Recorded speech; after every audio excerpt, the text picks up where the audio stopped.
This today is the day of surrender.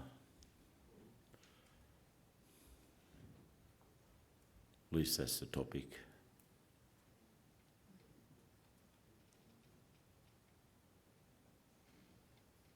And surrender, if you look at the word itself, it comes from French. Sur, which means over, rendre. Sur rendre. It means to give over, to deliver over, in English anyway.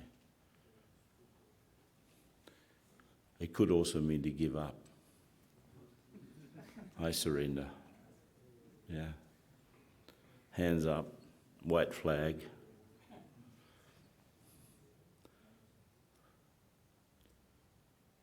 And of course, in a battle, the army that you surrender to then takes control. You lose your rights. So in a way, our battle, we're in between Baba and Maya, and I don't think it's very high level surrender if after years and years of battling you finally say, yes, Baba, you are right, I surrender, I give up, you are right. Should be understood, should be sort of part of our understanding.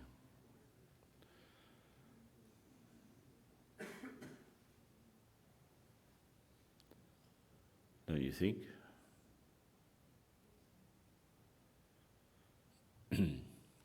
There's a difference between renunciation and surrender also.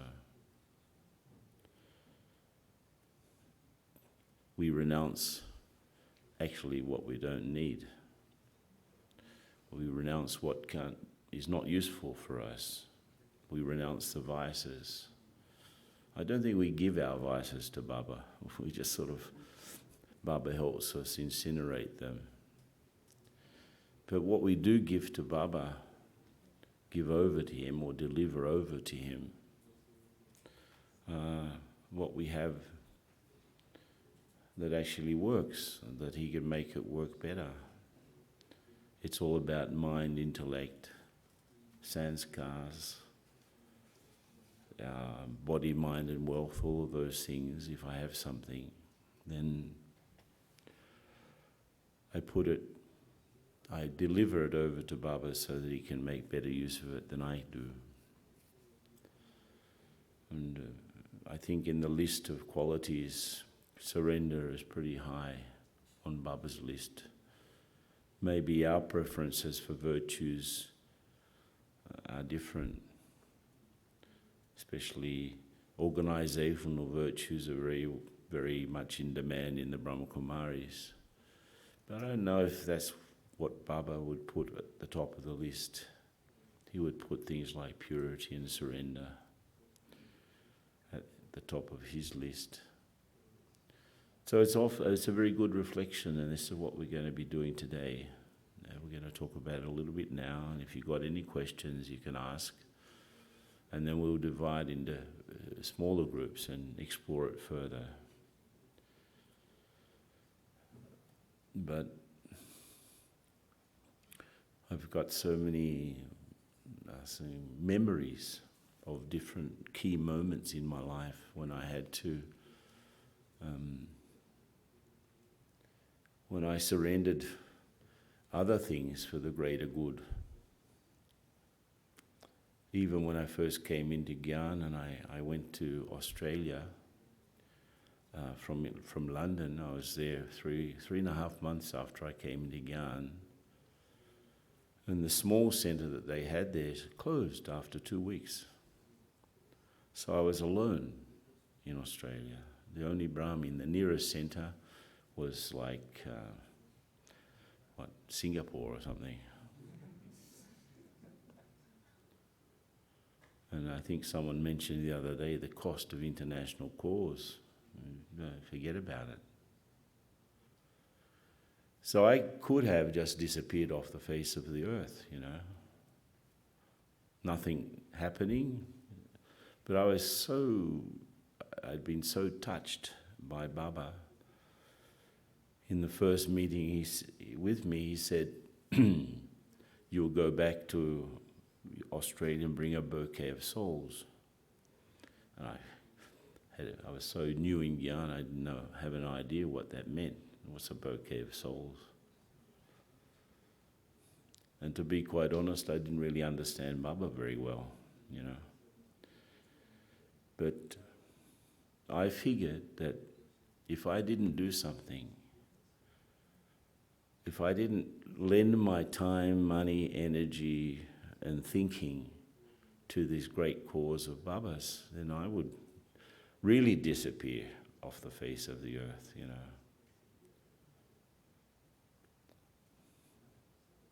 And so I didn't know at the time, I didn't know anything about Brahma Kumari's protocols. All of the material, in fact, was in Hindi.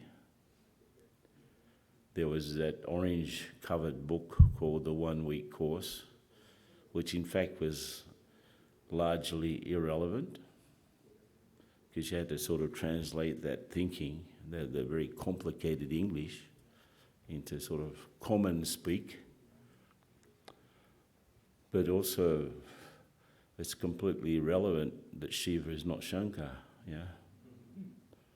Because they neither know who Shiva is or who Shankar is. So what, Got no idea of Lakshmi and Narayan and all of that stuff, and that sort of fairy tale story that we hear about the Golden Age.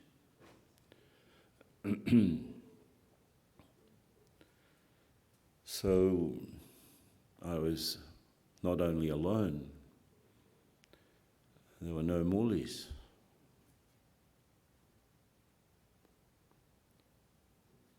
These days it's taken for granted. You can just go online and you can download a whole year's worth of mulis if you want. But there were no mulis. Anyway, I wrote to Daddy-ji, because these days Daddy Janki was not, she was not able to leave England at the time that I'm talking about. So the one who was the international coordinator of Brahma Kumaris was Daddy Prakash Mani. So I wrote to Daddy and say, Daddy, I'm going to start a center. Because I'm going to start doing something. I'm going to start this thing going, because if I don't, then, I felt that I needed a Brahmin community in order to be healthy spiritually. So this was all intuitive. And I started giving courses, and people came, and more people came, and more people came. And after about 3 months, the center was too small. So we had to move to a bigger house. And I had a job, and the center was about 2 blocks from the job, so that was very useful. And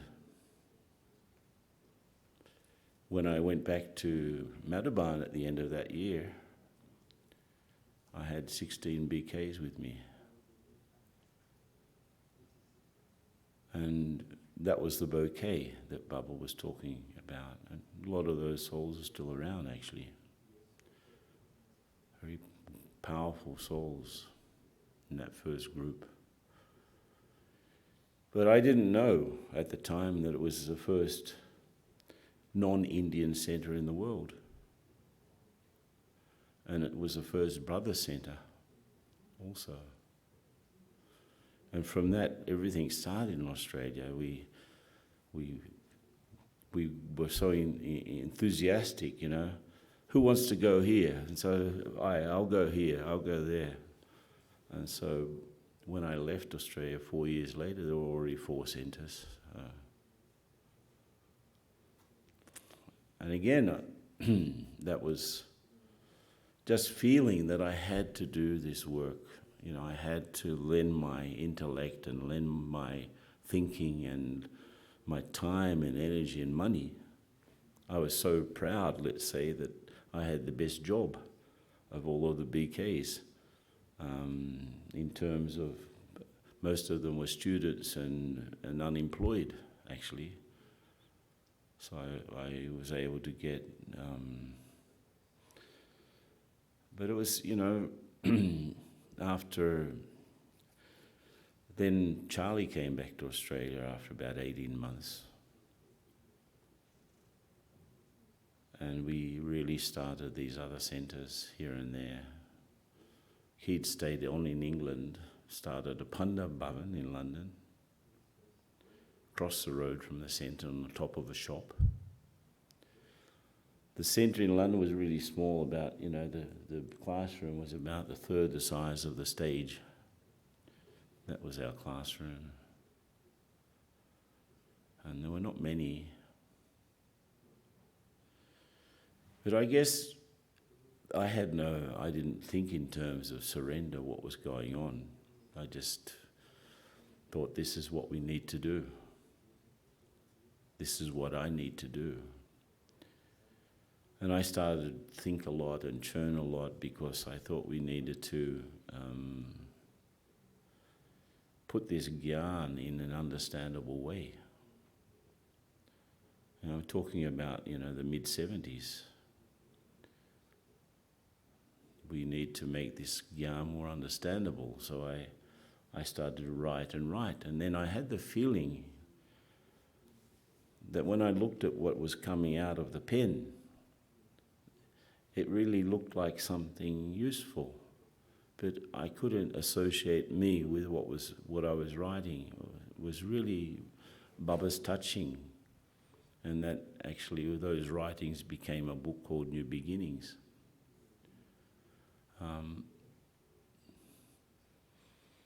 So many experiences of recognizing what I had to do. I didn't think in terms of surrender. And making my life, organize my life according to Baba's needs. Probably that's the most important step in surrender. Because if we try to organize Baba according to our needs, it won't work. Baba will be one more thing in a list of many liabilities and responsibilities. But if there is a surrender, I have the two things I have to recognize, and I have to do the needful. Basically, that's it. I have to recognize who it is that's asking me to do something, and I'll do the needful. These days, of course, I understand the need for having everything in alignment with the yajna as well. But I think I mentioned yesterday that I was never in a place where someone was more senior than me, except the first couple of months in London. And I had to call the shots. And I had to develop a relationship with Baba that made things clear for me and what to do and how to do. I must say that this is probably another side of the surrender. But in the beginning, I thought the most boring thing in the world is to organize talks. Organize lectures and so on. And courses were all in those days one-to-one, so that was very interesting. Mainly one or two people maximum. But we'll be never forgetting that Baba's the one who's the teacher, actually. I had an experience with a sister. So after that first group they also started to give courses too. And there was one sister who, she was giving a course to someone she knew. And she knew that brother, actually, that soul in a male body, had a lot of attachment to his wife and kids. to the point of being, completely sickened by his attachment. He was sick with attachment. And so in the course she's thinking, giving drishti, because in those days one-to-one courses was with drishti as well. A bit strange, sitting there staring at someone, for 10, 15 minutes. Baba cut that later on. You have to have at least 5 or 6 to give drishti, right? But she was there, boring into his forehead and thinking, Baba, this soul needs power to overcome attachment. This soul needs power to overcome attachment. And she afterwards related that she got, sort of a jolt and a very strong thought from Baba, in which Baba was saying, don't you think I know what I need to do with this soul? It's like Baba knows. Baba knows. I guess that's the beginning and the end of surrender. Baba knows. Baba knows what we have to do. I mean, countless and countless times I've had touchings in Amrit Bela to do something or the other, There was one situation I asked a brother to go to Chile because we were starting service there. And he was a brother who I asked to go to Argentina, so he had experience. He was from Brazil. And when I first talked to him, he said, no, I'm okay here. I can imagine if I go to that place, what's going to happen? I'll have to find a job again and so on and so forth. It was around the time Sister Moines was visiting Argentina, and she offered Borg to Baba. And I hadn't said anything to her about this thought because it was like an Amrit Vela touching.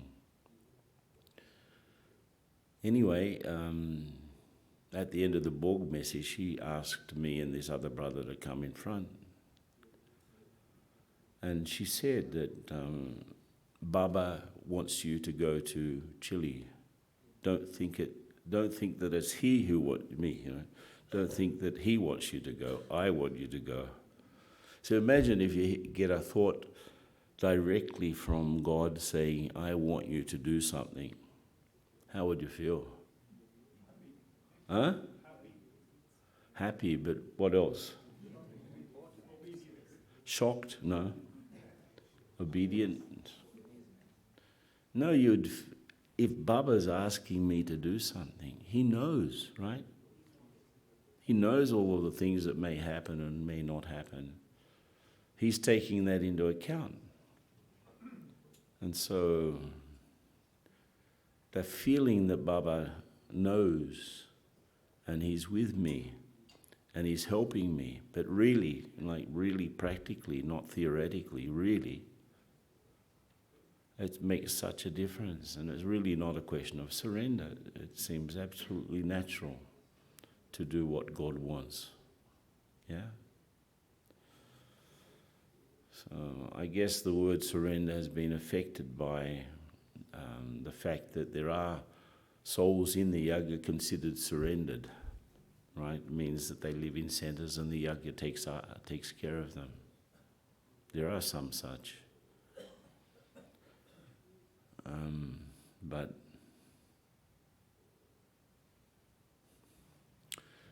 in the wider sense, you can live at home and be more surrendered than those who are being looked after by the Yagya. Even Baba mentions that as well in the Muli, There are some sitting here who, we won't go into it, but there are such loving souls living with their families who are equally or even more surrendered. There's really an attitude of how you've organized your life. Does your life revolve around Baba or around your job or around your family, your job and Baba? So you've got 3 focus areas in your life, and in fact you need one. Everything else is taken care of. We only have one primary role. All of the others secondary. What's our primary role now in the Confluence Age? What? Yeah. Role implies action, right? Activity. So, yeah. Primary role is to give to others what Baba's given to us. Yeah?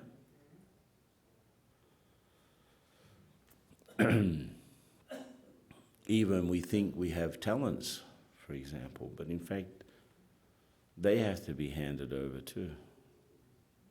If you've got a talent and you're not using it for God, it probably will work against you. In those days that we used to, prepare songs and sing to Baba directly, and I did many of such songs. Once I sang a song for Baba, and I came, anyone who does some sort of cultural item, they will go to Baba and get a toli, right? Baba may or may not mention something.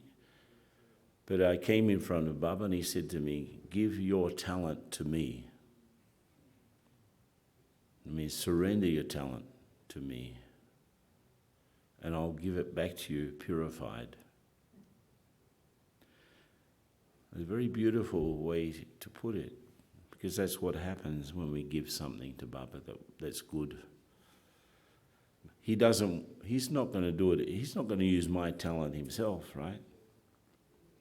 He's going to use my talent to serve. So how many talents do you have? Think about it. How many specialities do you have that Baba's really actively using? And how many of you are just using, maybe you got a smart intellect, but you use that for your logic work, but you don't use it for Baba. It doesn't make sense, right?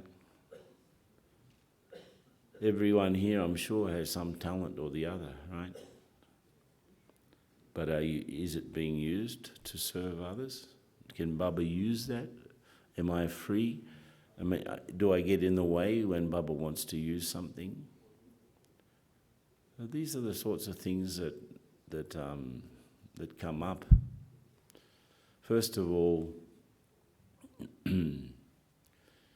I have to recognize who it is that's asking me to do something, and for what reason. If I can get that clear, then I organize my life accordingly. Yeah, Baba is come into my life. It's not one more life in a sequence, right? This is the most important life of all. So it's not that in this life even I was doing this and I was doing that, and my parents were like this and my parents were like that, and I grew up and I went to college and this happened and that happened. I got a job and this, and then later on I came into Gyan and now I'm meditating, and that sequence. No, there's a cut-off point. Everything I did before Baba came into my life is one thing. Everything after that moment is another thing.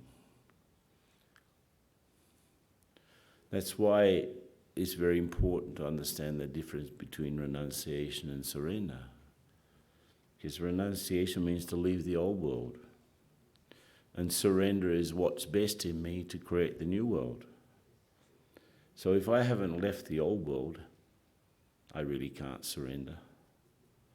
I can't, be used by Baba in the best possible way. Yeah. The meaning of this word trustee is so deep that nothing I have is mine. And how can you tell if you haven't become a trustee? How can you tell? If you haven't become a trustee about something, how can you tell? Yeah, you don't ask, but what else? Pardon? Yeah, my things, or there'll be the my, but what's the main characteristic? You'll be worried. If you're worried about anything, it's something you haven't handed over.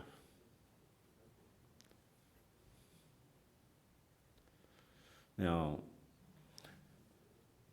in terms of Lockic profession, I guess that's a big deal for brothers. I mean, sisters, mainly in Indian bodies anyway, they can try to become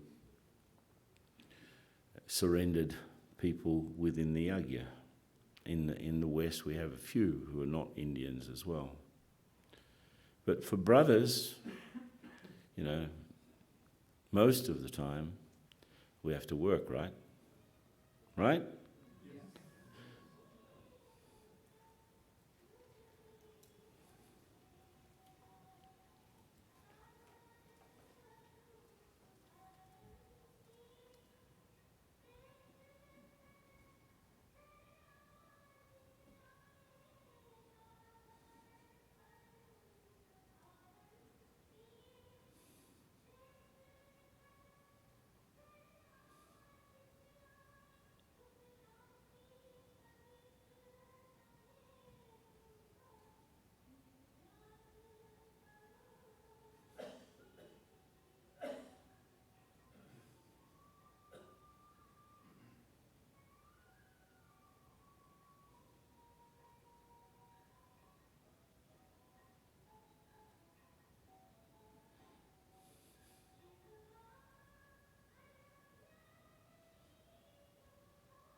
So how many of you have Lockic jobs or businesses? Hand up. Okay, how many of you are retired? If you're retired, okay.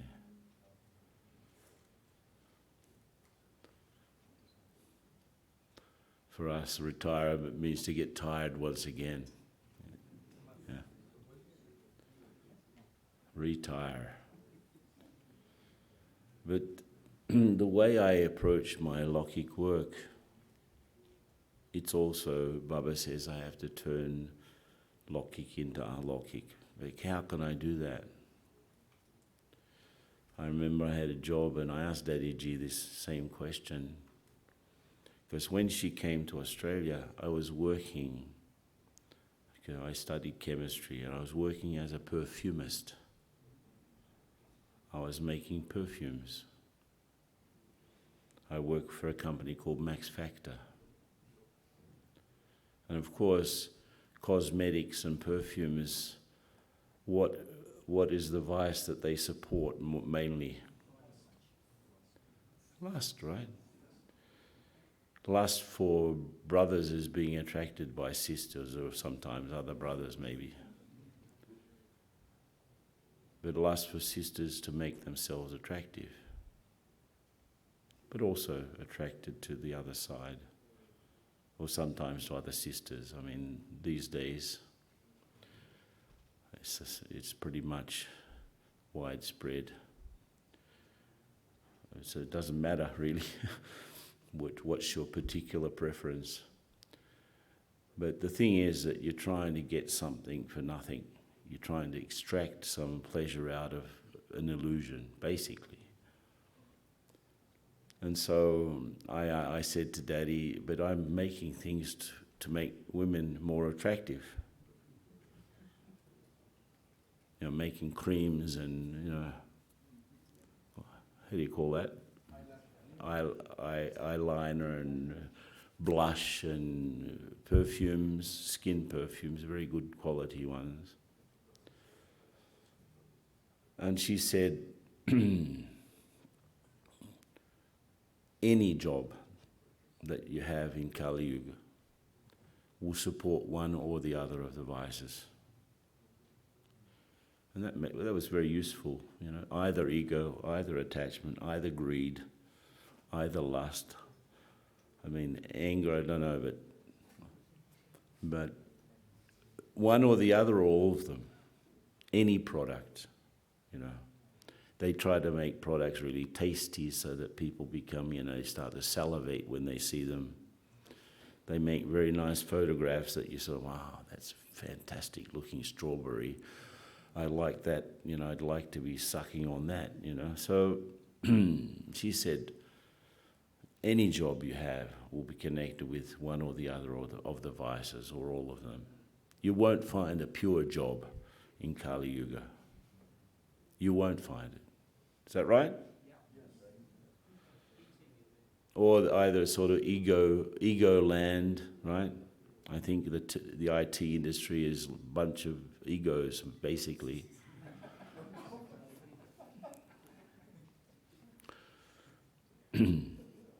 So IT are mighty, yes. Whatever, anything. And so I thought, yeah, that's probably true. And since I have to do something, she suggested that I'm going to that job not because of the job itself, not even because of the money that I earn. It's to serve the souls that are there working, who otherwise wouldn't have any contact with you, with Brahmakumaris. So I always made that my primary motive for being at work. Not to get the money, not to get lost in all of those games. There's a lot of competition at work, right? With a promotion coming up, and the people start to jostle for a position and try to call attention of the boss, and they start to sort of praise the boss, and there are some fairly nasty words for that sort of activity, right?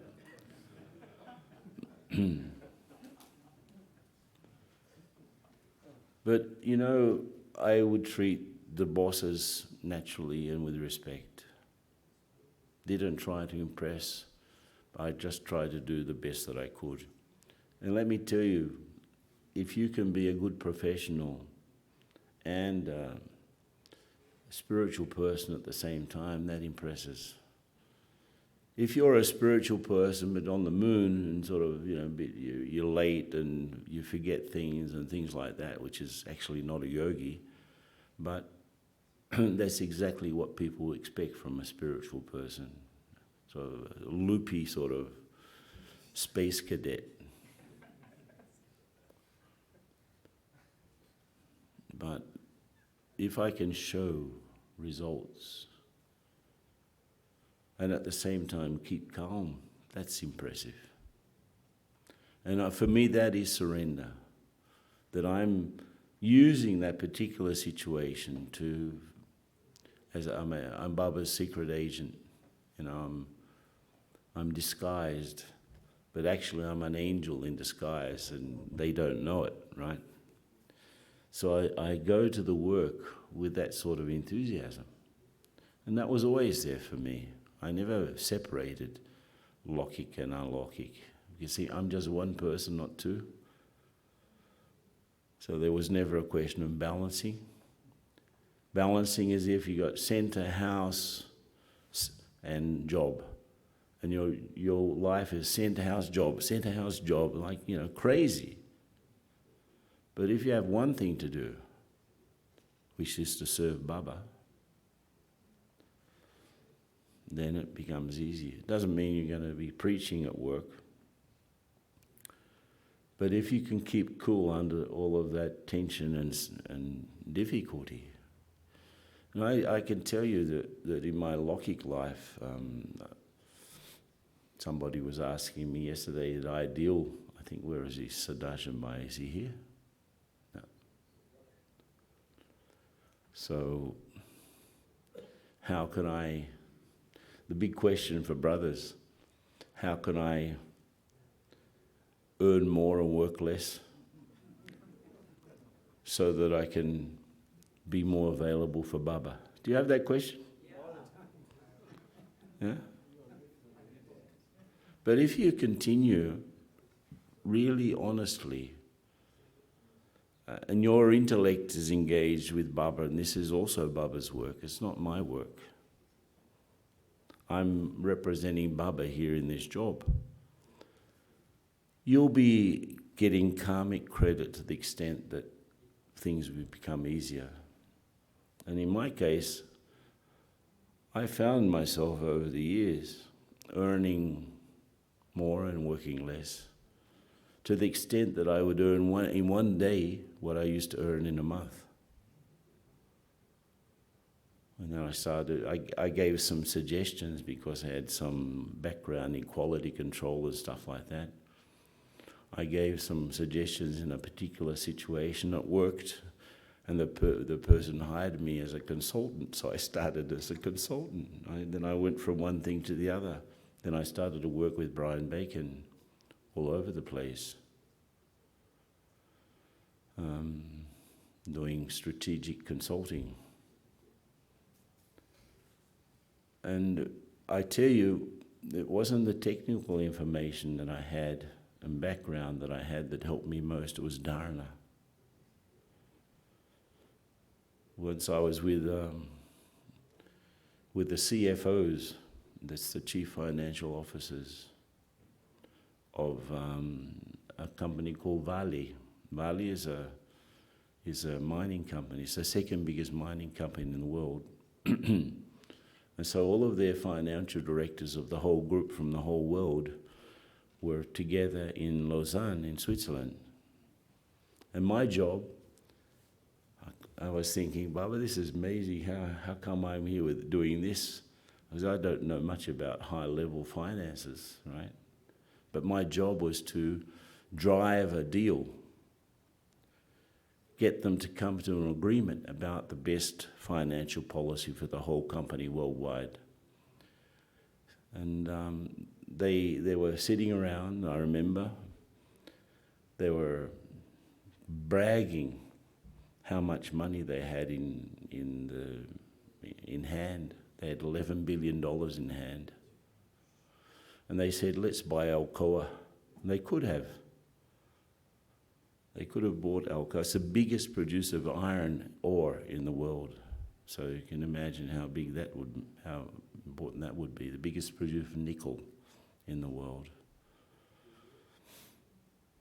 And I'm just sitting there because Baba has given me gyan and I understand souls, right?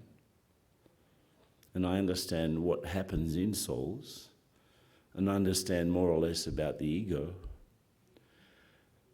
And that power of dharana that Baba gives me, I can be very authoritative at the same time, sweet, very firm and very humble at the same time.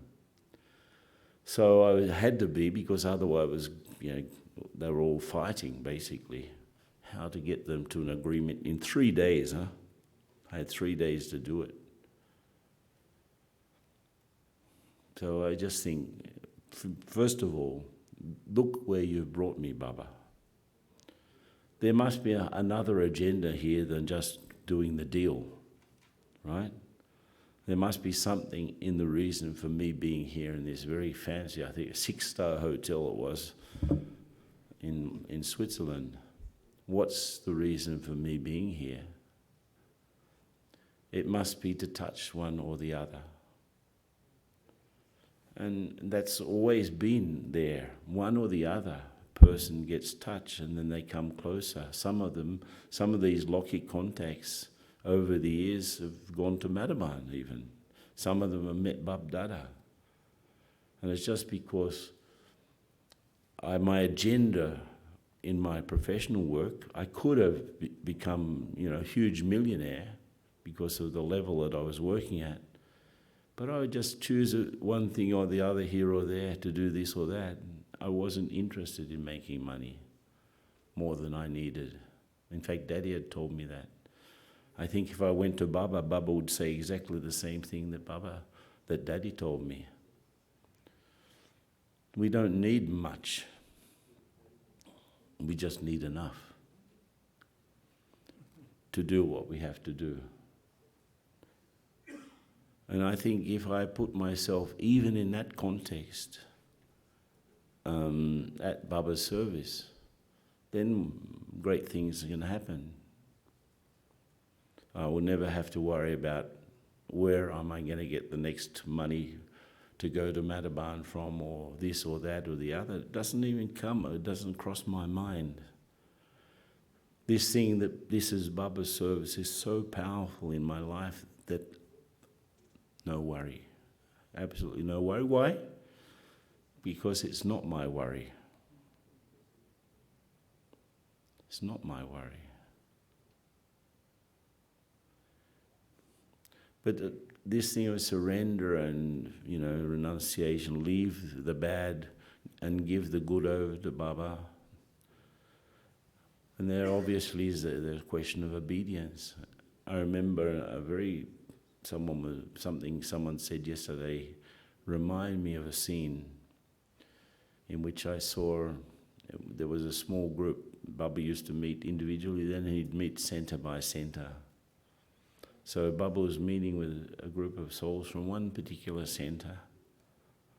And one brother asked Baba like this, exactly these words, Baba, what do I do if I don't agree with the sister?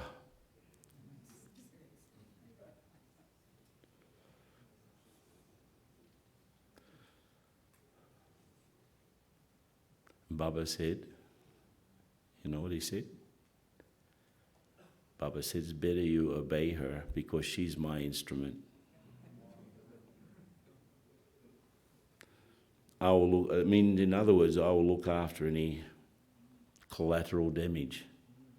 So if I do things thinking that Baba is asking me to do it, it becomes easier to accept. And of course, what happens if I do that, thinking that it's Baba's work and nothing to do with human beings actually?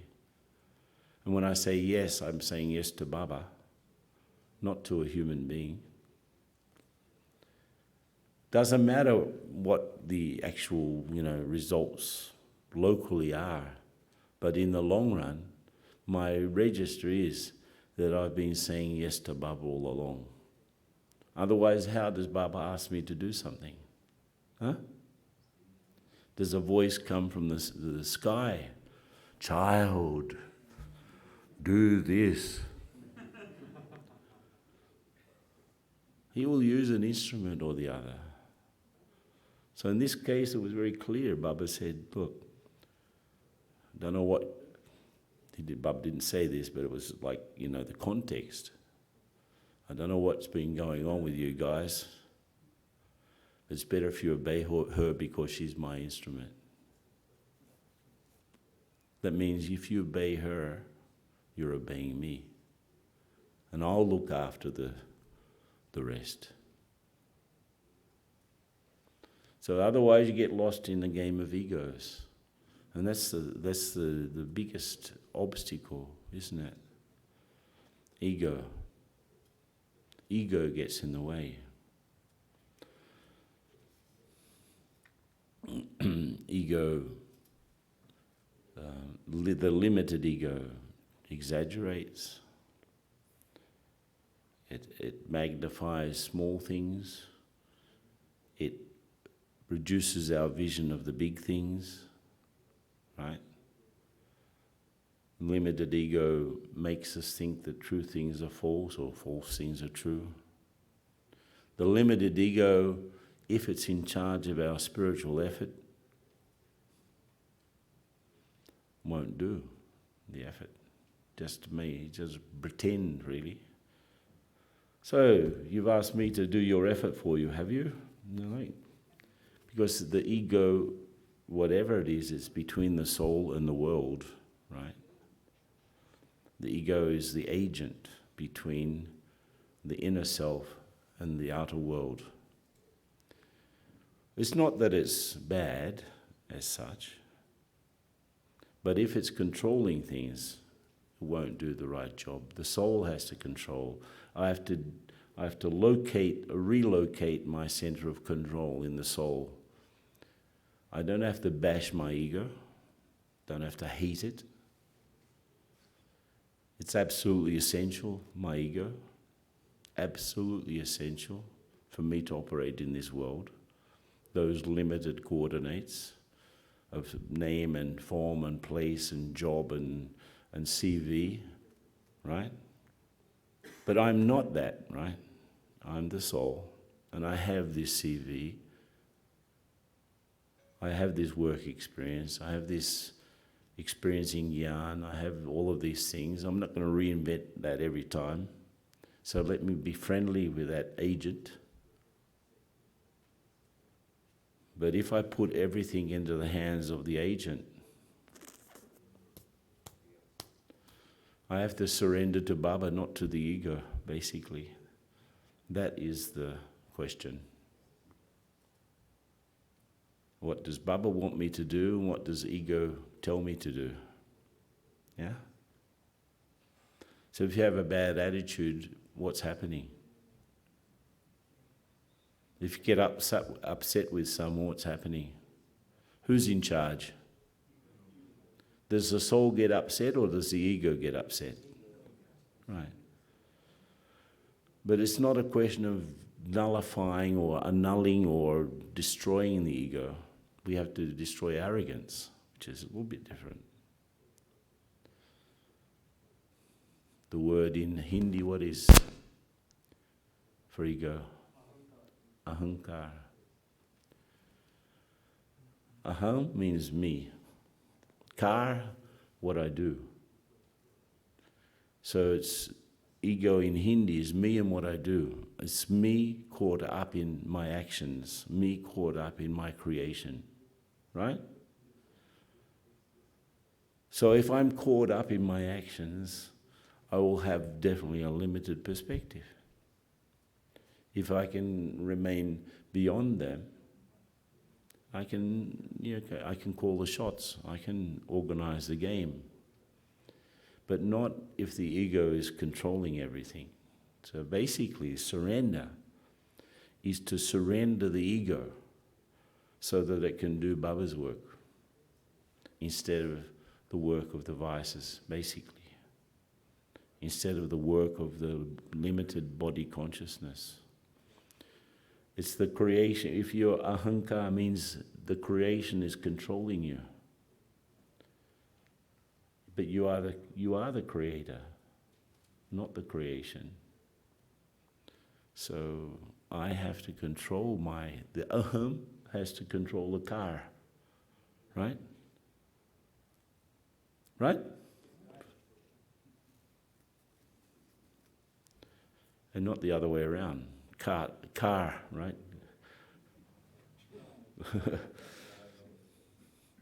I have to get my driver's license for this car, with these actions. And then things will work out. So I'm not serving anyone. I'm not doing things because Sister so-and-so told me. I'm not doing my Lokik job because it's great and I can earn a lot of money, right? But all of those things I'm doing because Baba, I'm his representative here. And so I have to make sure that energy is flowing into the world through me. I have to give Baba to the world and not. That's the thing, you know, I give the best to Baba, give over to Baba what is best in me, but he doesn't hold it, he uses it. So Baba's using what is best in me because I've given it over to him to use. That's what surrender is. And then great things can happen. Otherwise, what else could happen? So we're going to have, in a short while, we're going to have some breakout groups where we can discuss these things further. I don't know how you're intending to set that up. Yeah, probably good. So everyone look at your badge. There's a little number there, GP from 1 to 4. So that's basically says which group you're going to belong to.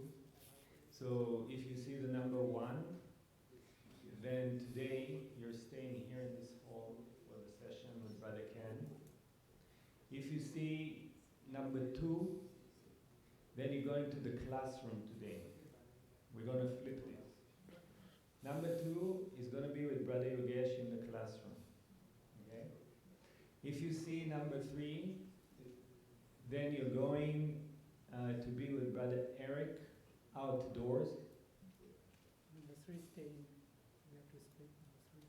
Number 4 is going to. Oh, number 4 is going to be with Eric today. Number 3. And number 3, just stay back after this plenary session is over. We're going to reassign you because we only have 3 sessions today. Okay? So number 4, come to me after we're done. Number 3. Number 3. You got that? 1, 2, 3, 4, 4, 3, 2, 1. 2 and 2 is 4, and 1 and 3 is 4. Okay. So group 1 stays here. Group 2 goes to the classroom. Group 4 goes to where Eric is, and group 3 stays here to be reassigned. That's right? Good. Yeah. Any questions? No, Charlie came into Ghana together with me in London. Same day, actually. We're twins. How long did it take you to write that My Baba song?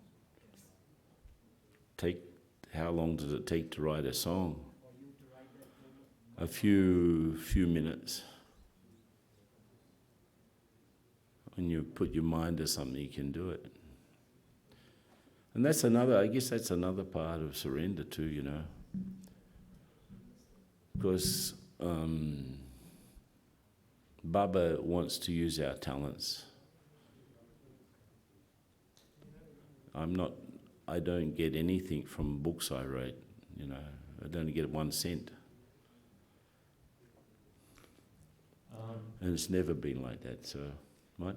There's a little tweak on the plan. Can I see a hands of the Spanish people that speak Spanish? Because I understand they all will have to go. That don't speak English. 1, 2, 3. Ricardo. that you need to translate in Spanish. No, they have to be part of one same group. Right. So 1, 2, 3, 4, 5. You're going to go to Yogesh Classroom. Okay. Anyway, so enjoy. Let's have a minute silence before we go off.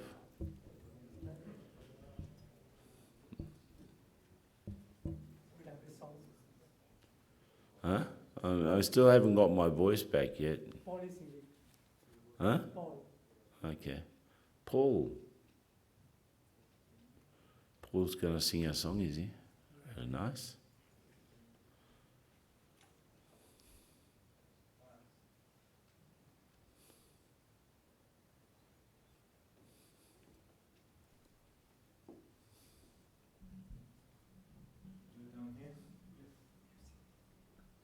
Okay, Vikash, you join in.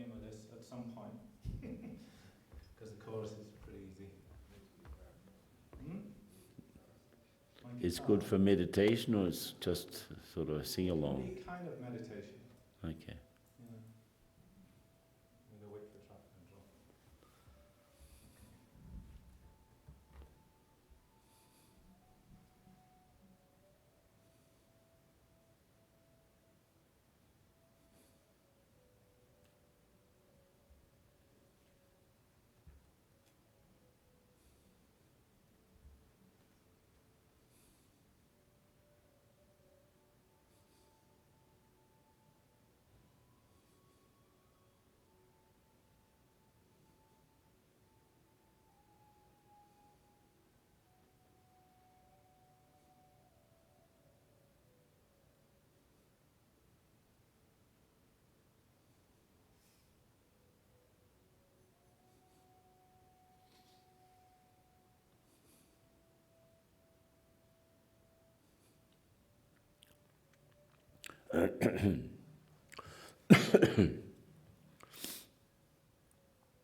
Raise me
while they're there, there's a special occasion today. Brother Neil from New York is celebrating 60 years today. So Neil, come up and we can sing happy birthday.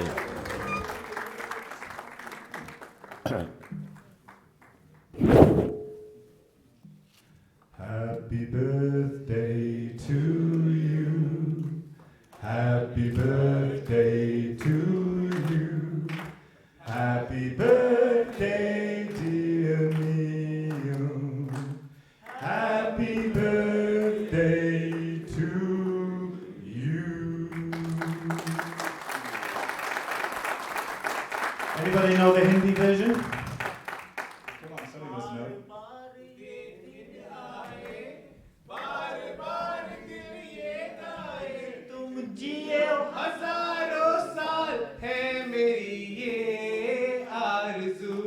Happy birthday to you. Happy birthday to you. Happy birthday to me. Happy birthday to you. Of course, we all know in Brahmin life that every day is our birthday, a cause for celebration. Thank you for allowing me to celebrate this momentous moment. And it was funny because, 60th birthday in India means your stage of retirement should be right? So officially, Br.Ken gave us a wonderful definition of what real surrender means. I think officially you're going to say, yes, Baba. The moment has arrived. Aji.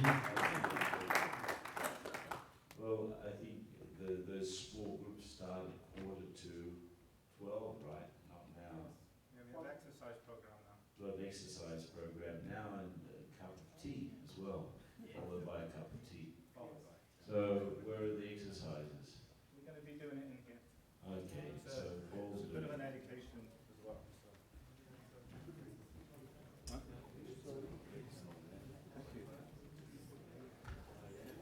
So. I see nobody brought any towels with them, right? Alright. So who's staying for this? Alright, just relax whoever's staying. You can stand up, but just, and I'll say a minute ago. See who the exercises are. Don't feel bad about leaving, though. Don't feel guilty because you're not staying. That's fine. That's good. So, you can stand up if you want, but we're going to begin with a little, I'm going to explain to you a little bit about what I do and why it's important.